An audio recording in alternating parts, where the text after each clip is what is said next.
In the previous video, we reminded you of several basic properties related to inverse functions, solid connection to calculus.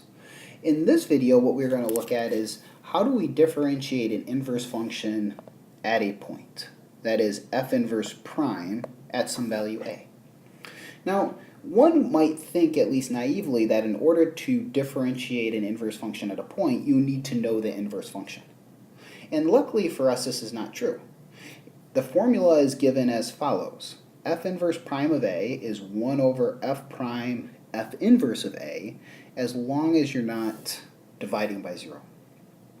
And this formula is very nice. It tells us that essentially we need two ingredients to calculate this derivative. We need to know the inverse at a, and we need to have a formula for f prime. Two things that we can manage. And something that helps me when it comes to evaluating an inverse function at a point is really just to remind us of the relationship that if we want to know the value of f inverse of a, this is some value, and the relationship of that value to the function f is that it's the input to the function which gives you an output of a. So whenever you have an expression involving f inverse, you can typically restate it as an equivalent expression involving f. So let's go ahead and practice with a few examples. So for the given function, we would like to find f inverse prime of 4. So just from our formula above, f inverse prime of 4 is equal to 1 over f prime f inverse of 4. And it might sound a bit silly, but how I remind myself of how this formula works is to get it to a more manageable position. What we're doing is really switching around the prime and the inverse. And when we switch around the prime and the inverse, we take the reciprocal. So we have two things that we need to calculate. What is f inverse of 4? What is f prime? So f inverse of 4 is equal to some value where f of that value is equal to 4. So investigating our function f and thinking as simply as possible, is there an input that we can plug in that gives us 4 as an output? And the answer in this case is yes. The number 1 works. F of 1 equals 4, so f inverse of 4 is equal to 1. Now we also need f prime. So f prime x, just using the power rule a couple times, is 5x to the 4th plus 2. So tying this all together, f inverse prime of 4 is 1 over f prime f inverse of 4.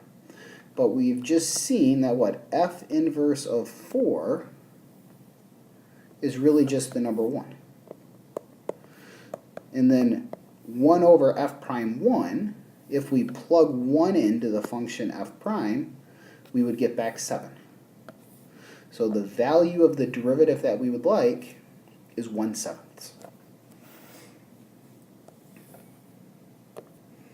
So let's look at another very similar example. For the function f of x equals x cubed, let's calculate the derivative of the inverse at 8. So once again, if we want just the value of the derivative of the inverse at a point, we do not need to calculate the inverse function itself. So let's just write down what this formula is going to be. So we flip it around so that we can switch the order of the prime and the inverse. So this would be f prime of f inverse of 8. So let's think about these two key ingredients we need. So f inverse of 8 is going to be some number, and that number is such that f would send it to 8. So looking at our function x cubed, we think what quantity cubed would give us 8? And the answer is 2. So this is going to be 1 over f prime of 2. So we also need f prime x. Well, by the power rule, f prime x is 3 times x squared. So if you plug 2 into f prime, you have 3 times 2 squared, which is 12. So the value that we are looking for is 1/12.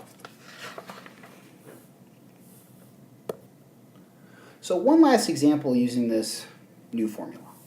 So in this case, we want to calculate f inverse prime of 2. So that's going to be by our new formula, 1 over f prime f inverse of 2.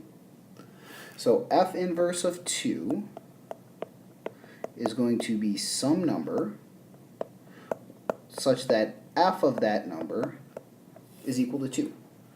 So looking at how our function is defined, we can really think about, undoing this in a sense.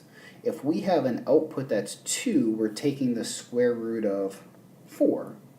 And to get 4, you would have to plug in x equals 6. So by inspection, f of 6 equals 2. So f inverse of 2 is equal to 6. So you really just want to think about it from this kind of simple big picture perspective. So for what we're looking for, this is going to be 1 over f prime of 6. So what we need is the formula for f prime. F prime of x by the chain rule, so it's the square root of something, so 1 over 2 square roots, evaluated at the inside function, multiplied by the derivative of the inside function. So if we plug in x equals 6, what we will have is 1 over 2 square roots of 4. So this is really 1 over 1/4. And if we are dividing by a fraction, that's multiplying by a reciprocal. So the value we are looking for is 4.